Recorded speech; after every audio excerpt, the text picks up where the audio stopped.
Oh, good morning. How's everybody doing today? Well, my name is Steve Bench, and I speak about generational differences. I also speak about talent attraction and retention, because I feel that in order to effectively recruit, attract, and retain talented younger generations of employees, we need to understand each generation, how they were shaped, and more importantly, how each generation works together in the workplace. The reason why I'm confident and qualified to speak about these issues is because I work with thousands of teenagers every single year at a nonprofit program that I invented called The Pitch. If you were to take the Shark Tank TV show and mix it with the Price is Right game show, you've got The Pitch. It's a business contest for teenage kids in a game show setting. The kids have so much fun. They're learning how to start a business, but they're also learning what the future workplace is going to expect from them, because this is our future generation. But before we can even begin to figure out what this generation's going to need to learn about being ready for work, we were just trying to wrap our minds around the millennials, my proud generation. So if you get my keynote session, I give you my perspective as a proud millennial who grew up here in the United States, and I share those messages with you. But if you want to understand my millennial generation, or any generation for that matter, I think we need to take time to understand each of the generations that preceded us. To understand where we are today and how we got here, we need to understand what each generation lived through. So we'll start with the veteran generation, my grandparents' generation, a generation that sacrificed and struggled so much. They lived through the Second World War. They lived through the Great Depression. And if you were one of the kids of that generation who lived through those things, you didn't forget any of those memories. Of course, right? You internalized all of that, and you saw the adults struggling and sacrificing and working so hard, and it became a part of who you were as an adult. And what came out the other end for the kids of this generation was that they learned that what an adult was somebody who gets their identity through hard work. My grandfather, and if you think about the people we love from this generation, they worked so hard. My grandpa, he lived to work. His job was everything about who he was as a man. And I'm sure that it's because of all of those childhood experiences. He saw what it was like when the jobs disappeared. He saw what it was like when his family struggled. So you knew that if my grandpa wanted to earn the respect of his peers and get into the adult club, then he needed to be a provider, somebody you could count on, somebody that contributed. That's what the markers of adulthood were, and it's what shaped my grandparents' generation. This is the generation that would go on to raise the baby boomers, a totally different generation who had a totally different set of life experiences. The world was in a very different place when the boomers came of age. They took all those traits that their parents passed on to them, hard work and commitment and sacrifice, and combined it with a world of opportunities that when they were the young adult, if you were willing to work hard, put in the time and the hard work, and be patient, you could get ahead in this country. It was the American dream. And my parents were baby boomers. They were chasing this with both hands. It's what they wanted. And by the time my parents were age 25, they had already gotten married, settled down, bought a house, had a few kids, gone into a bunch of debt. They were both working. This literally was my family at age 25, except for the Latino part. I wish I had that beautiful skin tone. I'm from Wisconsin. You lose me in a Wisconsin blizzard, I get so pale white in the winter. But other than that, this was my parents. It's what they were chasing. It's what they wanted. And if you want the lifestyle, and you want the house, and you want the family, you need the career and the work that goes with it. So work was an essential part of their identity. This is also the generation that shifted the way that we raise our kids. We fundamentally changed the way we raise kids in our country. At home, in the classroom, and on the sports field. It wasn't just mom and dad at home. It was all the different authority figures in their lives. And they started saying, you know what? My kid is special. They're going to know it. Kids are special. He's going to know that. She's going to know it. We're going to give them more chances than I got as a boomer, more opportunities, more support. And what's making a lot of this possible is the American family is getting smaller and smaller. So maybe you grew up in a family with 5, 6, 7 kids. Well, you can't be a helicopter mom to 7 different kids if they're at 7 different soccer fields and 7 different recitals. But if we have 1 or 2 kids, they're going to be able to get a lot more attention and support from mom and dad. And as a result of that parenting shift, whether you grew up rich, poor, or middle class, You wind up coming out of these modern families now as a kid feeling really powerful, really important, and really successful and accomplished at a very young age. And we'll talk about why little trophy boy feels that way, okay? When we get to the millennials, we'll talk about him.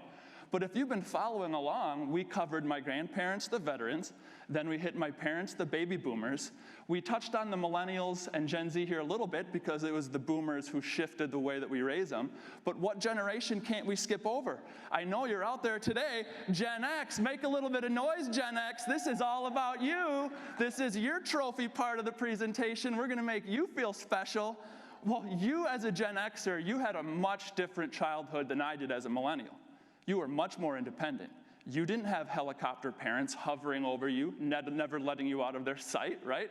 You were playing out there on your own. And in fact, as a Gen Xer, your average summer day might literally have been being kicked out the screen door, told to go off and play by yourself with no adults around, and you were told to not come home until, help me out, the street lights came on, or the sun went down, depending on what part of the country you grew up in. And that might just seem like nostalgia, that you were the last generation of kids to go off and play by yourself, and you didn't come home till the sun went down. And that is nostalgic, to be sure. But there's more to it than just nostalgia.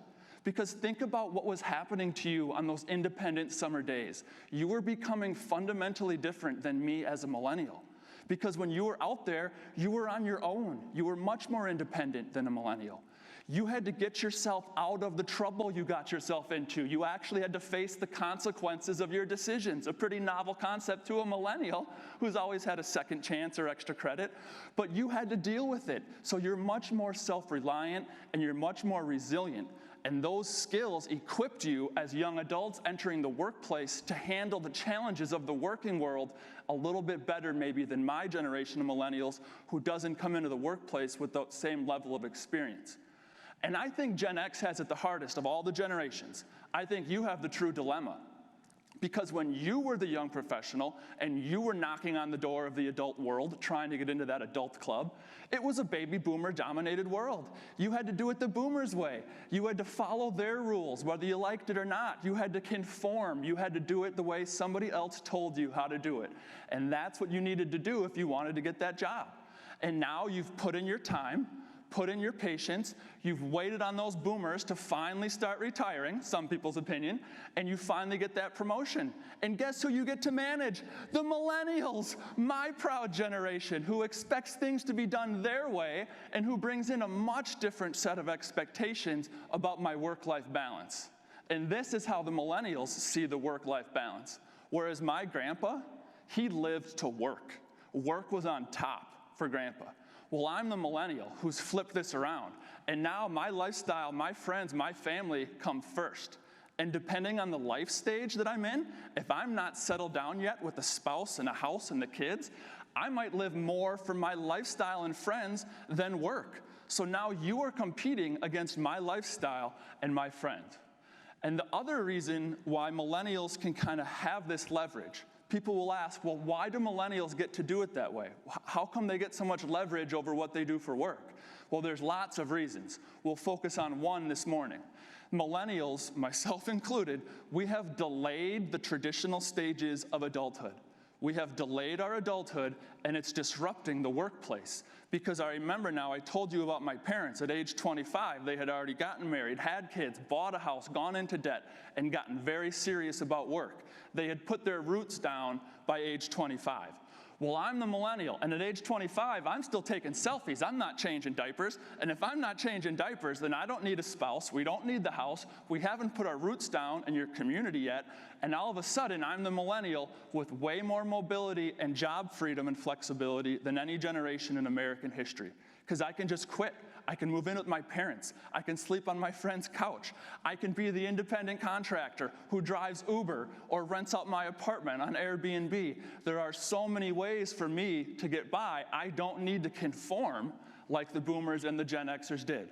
So how on earth do you manage this generation of millennials? That's the million-dollar question. And I think that before we start talking about what my generation wants at work, we need to first win over the mentors. Those older generations, the ones who've been putting in the time day after day, year after year, who we owe our success to. Because if this generation starts to feel like all of a sudden now we're just changing the rules to cater to the trophy kids, we can offend people. People get really uptight about that. So what we need to do is show them that there are teachers, there are leaders, there are coaches, and they are indispensable. Because if we don't have the mentors on board, we don't have the culture that young people want, where I'm learning and I'm expanding my boundaries and I'm getting ahead. So it has to start with winning over those older generations so that we have the culture that we want. Once we actually get those mentors won over, what are some keys that millennials look for when they choose a workplace? And in my full keynote session, we'll break all these out in a lot more detail, but here's 4 quick things. The millennials that work for you, we want access to opportunities, to new people, to new trainings, so that I feel like I'm thriving here and I don't need to job hop. We need to trust you as a manager and a coworker, and you do that through feedback and through communication. One of the biggest stereotypes of my generation is they ask too many questions. They need too much feedback. You got to hold their hand and you can't criticize them. Well, if you give me the feedback I desire, I'm going to trust you more as a coworker and a manager. I'm going to respect you more. And if there's a mutual trust and respect, then I'm going to be way more loyal to this job because I believe in you as a manager and you've shown me that you believe in me.